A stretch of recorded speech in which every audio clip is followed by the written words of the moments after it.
ఒక పెళ్ళైన పిల్ల భర్తని వదిలేసి పుట్టింటికి వచ్చేస్తే బుద్ధి చెప్పి తిరిగి అత్తవారింటికి పంపాలని మీకు తోచలేదా?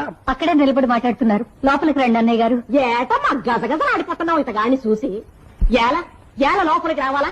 ఇంట్లో మొగ పురుగులేని సమయం చూసి జగడ పెట్టుకోవడానికి వచ్చినాడు ఇతగాడు. చిలకమ్మ నువ్వు వాళ్ళకుండు దెబ్బకి దెబ్బ జాడించకపోతే ఈ మీసాలోడు మరీ మీసాలు తిప్పేస్తాడు. మీసాలోడా? ఏమయ్యో ఎద్దుబండి సోములు. ఎద్దుబండి సోముల?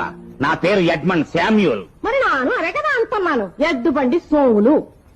మా పిల్ల ఇంటికి చేరడం ఆలస్యం అయితే ఇల్లెక్కి కూసినా ఉంట కదా పందెం కోడిపోందిరాగా.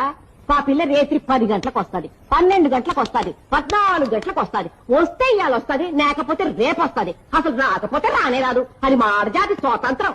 అడగటానికి అనుమానపడ్డానికి అసలు నువ్వెవడువి? చిలకమ్మా నువ్వు వాళ్ళకుండు. ఆడకూతుర్ని అనుమానించి అగ్గిలో దూకమంటే గబుక్కుని దూకేసి కాలం ఆ కాలం. ఎలా దూకాలో దూకి చూపించమనే కాలం ఈ కాలం. ఏటనుకుంటున్నావు? చిలకమ్మ నువ్వు వాళ్ళకుండు. ఇలా సెటప్పట్లు ఆడితే గాని ఈ పీత బుర్రకి ఆటం ఎక్కదు. పీత బుర్ర? అవునయ్యా. ఎవరిని చూసి నువ్వు పీత బుర్ర అంటున్నావు? నిన్నేనయ్యా ముసలాడా. ఏమిటి నన్నే?